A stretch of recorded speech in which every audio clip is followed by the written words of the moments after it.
Facebook under fire for not being able to control its 2 billion users now. It looks like Amazon is trying to take control of its site because here's what's going on. It has 3 million businesses selling stuff on its website. Half of all internet commerce is on Amazon. And now Amazon has been dealing with seller scams. Scammers coming on the site to sabotage their rivals' businesses by attacking their competitors' products with negative reviews and more. Amazon has condemned these actions, saying, quote, "We have zero tolerance for abuse of our systems. If we find bad actors, we will take swift action against them, including terminating their selling accounts, deleting reviews, withholding funds, and taking legal action." That's hardball. It is now known that Amazon has fired U.S. workers who released internal data to help these scammers. But there's another big story as well. It's Google CEO testifying tomorrow. Let's get attorney Harmeet Dillon on all of this. Great to see you, Harmeet. Thanks, Liz. Happy to be here. Your take on Amazon first. Well, the type of skullduggery that's going on there is simply on a digital platform, but it's as old as time, I'm sure.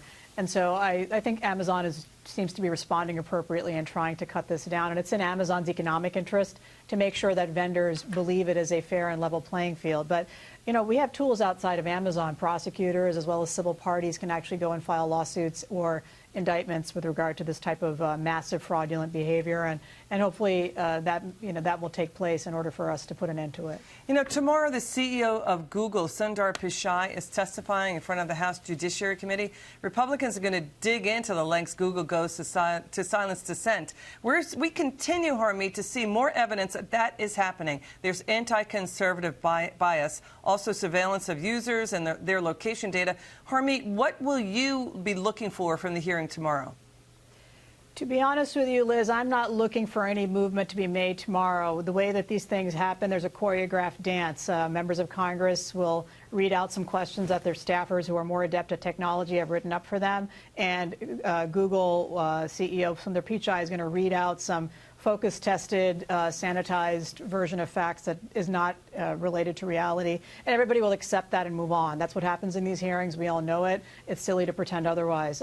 What I wish would happen was that some actual hard questions would be asked about why Google breaks all of these laws, why does it mistreat its labor force, why does it ignore National Labor Relations Act with respect to workers talking to each other about these issues, and why does it lie to the American people and other users about what it does with the data and expects us to believe it. And I mean, those are rhetorical questions. In a sense, I know why they do those things, but it would be nice to see our legislators and our administration stand up to them and really investigate and actually start doing something about it. They've got tremendous power over what we see, what we read. They have, you know, they have a line right into our wallets, effectively. Yes. Harmeet, tell us about the culture right now behind the scenes at Google. Absolutely. So at Google, what's going on right now is management is freaking out about critics among their employees who are daring to talk to the press about Project Dragonfly, the Chinese assistance project where they're going to be helping the Chinese government spy on its citizens.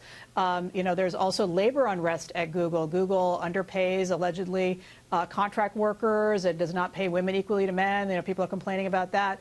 Rather than address those underlying issues, including the conservative bias, anti-conservative bias that I've talked about on your show many times, Google is choosing to respond by punishing workers who talk about these issues.